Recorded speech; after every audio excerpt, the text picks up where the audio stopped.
हमारा पर्यावरण और हमारा स्वास्थ्य है, इस पर आज कुछ चर्चा करने की बात है। हमारे पर्यावरण का स्वास्थ्य लोगों, पशुओं और वन्य जीवों के स्वास्थ्य को परिभाषित करता है। यूनाइटेड नेशंस ने चेतावनी दी है कि दुनिया एक गंभीर जलवायु संकट के कगार पर है।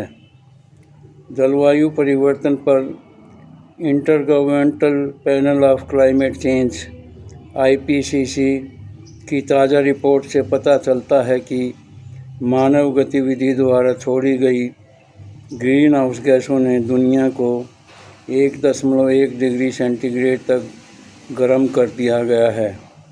अंतर्राष्ट्रीय स्तर पर सहमति लक्ष्य 1.5 डिग्री सेंटीग्रेड ग्लोबल हीटिंग को बनाए रखने की लड़ाई 2020 के इस दशक के अंतर्गत हमारे राजनीतिक नेताओं की निगरानी में जीती या हारी जाएगी।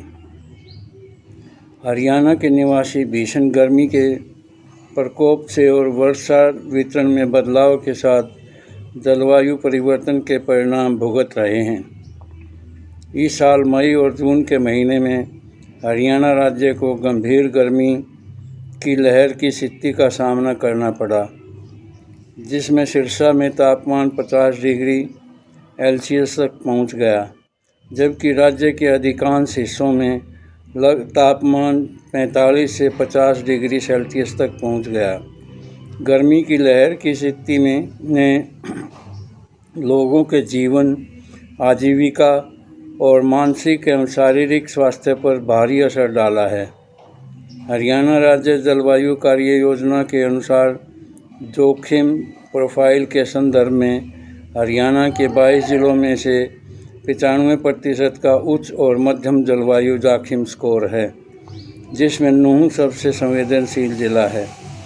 देश में सबसे कम आवरण राष्ट्रीय औसत 21% के मुकाबले 3.6% अत्यधिक जल संकट और गर्मी की स्थितियों का सामना करने वाले राज्य के रूप में हरियाणा के निवासियों को ग्लोबल वार्मिंग और जलवायु परिवर्तन के दीर्घकालिक प्रभावों से सबसे अधिक नुकसान होगा।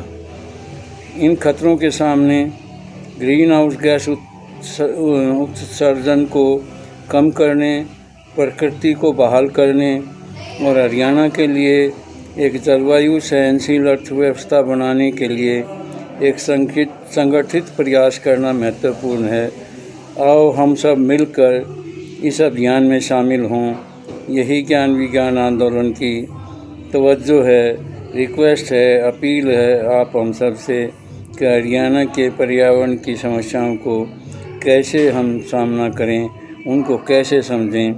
ये सब करना, इस पे कुछ बातें अगले उसमें चर्चा की जाएगी।